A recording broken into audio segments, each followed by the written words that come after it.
Hai guys, jumpa lagi dengan Madam Detektif. Semoga kalian dalam keadaan sehat dan bahagia. Episode kali ini Madam mengangkat kisah dari Johannesburg, Provinsi Gauteng, Afrika Selatan.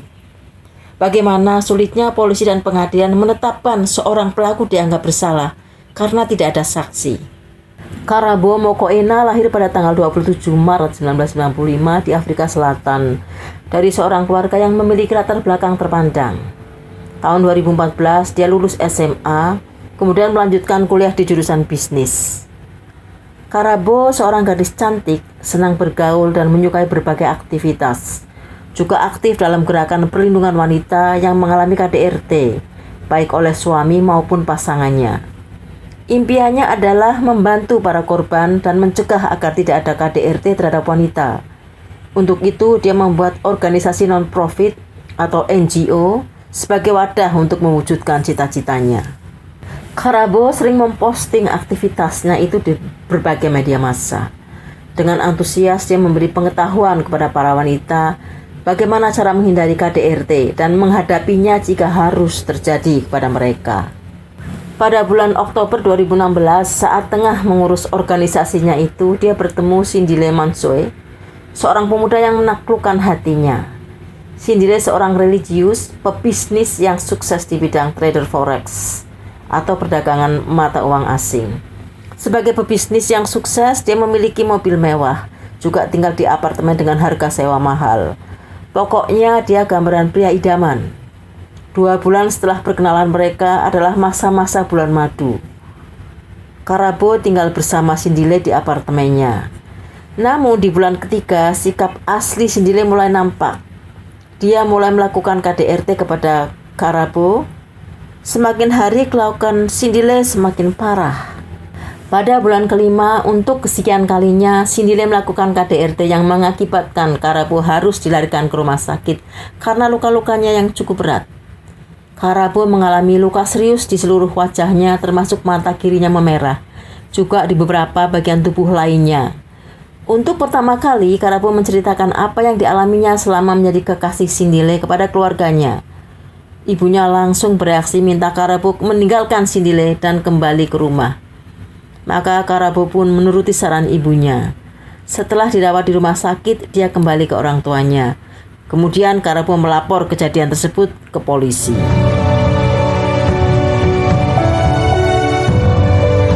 Sampai di kantor polisi, ternyata Sindile sudah lebih dulu melaporkannya dengan tuduhan merusak mobilnya dan berusaha menyerangnya. Rupanya Sindile sengaja merusak mobilnya untuk merekayasa tindakannya dan melapor ke polisi bahwa Karabo adalah pelakunya. Pada bulan April, kondisi Karabo membaik dan mulai normal. Pada tanggal 27 April 2017, Karabo pergi ke sebuah pesta. Di sana dia berjumpa dengan Sindile. Sebelumnya, ibunya berpesan kalau dia bertemu Sindile, segera kabari, ibunya akan menjemput dan membawanya pulang. Sayang sekali pesan ibunya itu diabaikan. Dia justru menuruti ajakan Sindile untuk kembali kepadanya dan tinggal bersama di apartemennya. Di rumah, ibunya mulai khawatir ketika tengah malam Karabo belum pulang. Saat ditelepon dengan suara yang tidak jelas dan seperti bukan suaranya, dia menjawab, "Nanti saya telepon balik." Paginya tanggal 28 April belum juga ada kabar dari Karabo, sehingga membuat cemas seluruh keluarganya, paman dan bibinya, juga teman-temannya. Mereka mulai mencari Karabo. Upaya pencarian Karabo pun dilakukan, termasuk melalui sosmed. Di Facebook, keluarganya memposting, "Bantu kami menemukan Karabo." Hashtag temukan Karabo pun viral di seluruh Afrika Selatan. Sementara itu, kakak Karabo, Bonti, langsung ke apartemen Sindile. Sampai di apartemen yang bersangkutan tidak ada. Maka dia menanyakan bagian security apartemen, apakah ada yang pernah melihat Karabo, sambil menunjukkan fotonya. Pegawai security berkata, "Tunggu sebentar, bagian cleaning service menemukan KTP dan paspor atas nama Karabo." Staf cleaning service tersebut menemukannya di tempat sampah. Tentu kakaknya sangat khawatir melihat KTP dan paspor adiknya ada di tempat sampah. Ketika dia mau pulang, Sindile datang ke apartemen tersebut bersama seorang wanita. Lalu dia menanyakan kepada Sindile keberadaan Karabo, karena Sindile orang yang terakhir bersamanya. Sindile menjawab, "Saya tidak tahu adikmu di mana, kemungkinan pergi dengan orang Nigeria, pacar barunya yang punya Lamborghini." Lalu kakaknya meminta tolong bagian security untuk melihat CCTV. Sayang sekali dia tidak bersedia tanpa izin manajer gedung. Akhirnya kakaknya pulang dan menceritakan apa yang terjadi kepada keluarganya. Esoknya ada kabar yang menggemparkan. Seseorang menemukan tubuh manusia yang sudah hangus di jalan yang sepi, dan dia pun melapor ke polisi.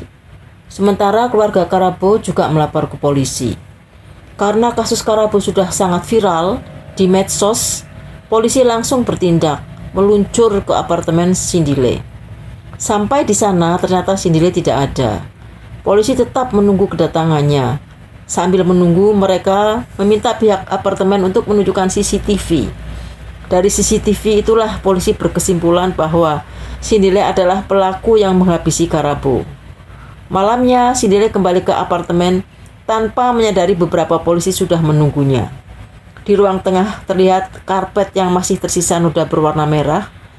Mulailah dia diinterogasi sampai tengah malam. Akhirnya Sindile mengaku telah menghabisi Karabo dan membuang tubuhnya lalu menghanguskannya. Jadi benar tubuh yang ditemukan dalam keadaan hangus adalah Karabo. Sayangnya polisi saat itu tidak merekam pengakuannya. Dia pun ditangkap. Keesokan harinya ketika diminta membuat berita acara, pernyataannya berubah. Dia mengatakan tidak menghabisi Karabo, melainkan Karabo mengakhiri hidupnya sendiri setelah mereka bertengkar. Dia hanya membuang tubuhnya, kemudian menghanguskannya. Karena tidak ada rekaman, polisi tidak bisa membuktikan bahwa Sindile menghabisi Karabo. Polisi mengatakan, "Silakan Anda mempertahankan pernyataan Anda sendiri di pengadilan." Jadi dia ditangkap dengan dakwaan menghilangkan barang bukti. Dalam hal ini, menyembunyikan tubuh orang yang sudah meninggal dan menghanguskannya.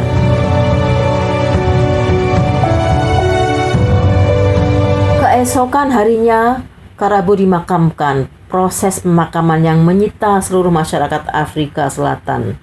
Mereka berduka, menyayangkan apa yang terjadi pada Karabo dan mengecam Sindile. Sidang pengadilan Sindile juga mendapat perhatian dari rakyat Afrika Selatan dan merupakan tugas berat bagi hakim karena harus membuktikan bahwa Sindile menghabisi Karabo, bukan Karabo mengakhiri hidupnya sendiri seperti pernyataan Sindile. Maka terjadi pertarungan sengit antara pengacara terdakwa dengan hakim.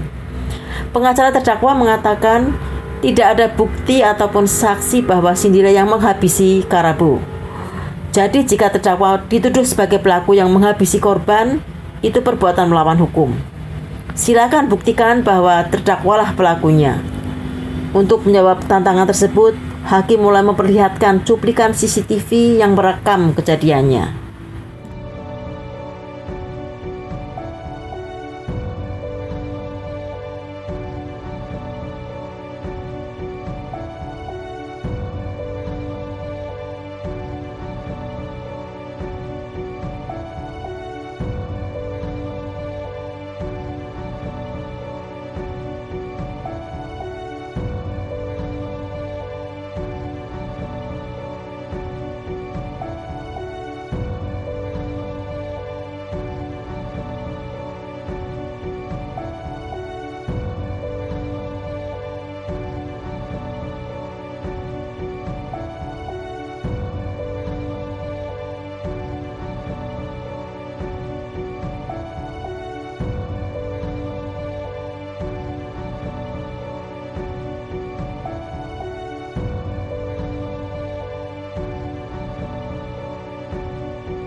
Terlihat dari CCTV, Jumat pagi pukul 2:48, Anda berdua pulang dari pesta. Itulah saat-saat terakhir korban terlihat dalam keadaan hidup. Sorenya pada pukul 6:22, Anda keluar sendirian dari apartemen dan pada pukul 6:26, Anda kembali membawa tempat sampah besar yang akan Anda pakai untuk membuang tubuh korban.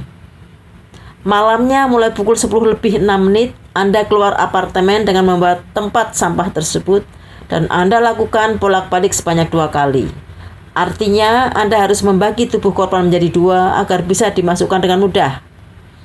Selanjutnya pada pukul 10:29 malam, terlihat dari tempat parkir mobil, Anda keluar membuang tubuh korban dan kemudian Anda kembali dengan membawa tas plastik berwarna hijau yang isinya spray untuk membungkus tubuh korban. Anda katakan bahwa Anda tidak tahu kejadiannya. Waktu itu Anda keluar, ketika kembali ke apartemen, Karabu sudah meninggal mengakhiri hidupnya sendiri. Hakim bertanya, mengapa Anda tidak minta bantuan security bahwa ada seseorang telah mengakhiri hidupnya di apartemen Anda? Cindy Lee menjawab, jika dia melapor, dia takut dituduh sebagai pelaku, maka lebih baik dia membuangnya. Oke, lanjut hakim. Pukul 2:48, Anda dan korban kembali ke apartemen selesai pesta. Setelah itu tidak ada aktivitas lagi. Anda terlihat lagi di CCTV pada pukul 6 sorenya. Anda meninggalkan apartemen pukul 6:22 dan kembali pukul 6:26. Menurut Anda, pada saat itulah korban mengakhiri hidupnya sehingga Anda tidak sempat mencegahnya. Pertanyaan saya, adakah itu suatu kebetulan? Karabu mengakhiri hidupnya sendiri tepat pada saat Anda meninggalkan apartemen dan kembali dengan membawa tempat sampah besar untuk membuang tubuhnya. Oh, kebetulan ada orang yang mengakhiri hidupnya. Pas kebetulan saya juga membawa tempat sampah besar untuk membuang tubuhnya. Menurut Anda, tindakan Anda itu suatu kebetulan atau sengaja? Yang kedua, jeda waktu Anda keluar dan kembali ke apartemen dengan membawa tempat sampah tersebut hanya 4 menit, yaitu dari pukul 6:22 sampai pukul 6:26. Jelas waktu 4 menit tidak cukup bagi Karabu untuk mengakhiri hidupnya hanya dengan menggunakan peralatan dapur yang dipakai untuk memotong. Akhirnya setelah terpojok, dia mengakui bahwa dia spontan menghabisi Karabu karena korban mengancam akan membuka rahasianya ke publik. Selama ini bisnis yang dia lakukan yaitu trading forex hanya tipu-tipu dan sudah ratusan orang ditipu. Dengan bisnis tipu-tipu itulah dia hidup dalam kemewahan. Dia mengatakan tindakannya menghabisi korban tanpa direncanakan sebelumnya. Hakim berpendapat sebetulnya tindakannya direncanakan karena Cindy Lee sudah membeli tempat sampah beberapa hari sebelumnya. Tapi karena sulit dibuktikan, hakim hanya menjatuhkan hukuman tingkat 2, yaitu menghabisi korban tanpa direncanakan, ditambah dakwaan menyembunyikan barang bukti. Cindy Lee dihukum 32 tahun dan saat itu usianya 27 tahun. Keluarga korban tentu sangat lega, akhirnya pengadilan bisa membuktikan Cindy Lee bersalah. Kisah Karabu adalah ironis. Seseorang yang memperjuangkan kaumnya dari KDRT, ternyata dia sendiri tidak bisa melepaskan diri dari KDRT. Begitu bertemu dengan lelaki yang membuatnya jatuh cinta. It's easier to say than to do. Memang benar, berkata lebih mudah daripada melakukannya. Sekian dulu guys. Semoga kita bisa mengambil hikmah dari cerita ini. Sampai jumpa di kisah berikutnya dan terima kasih sudah menyaksikan.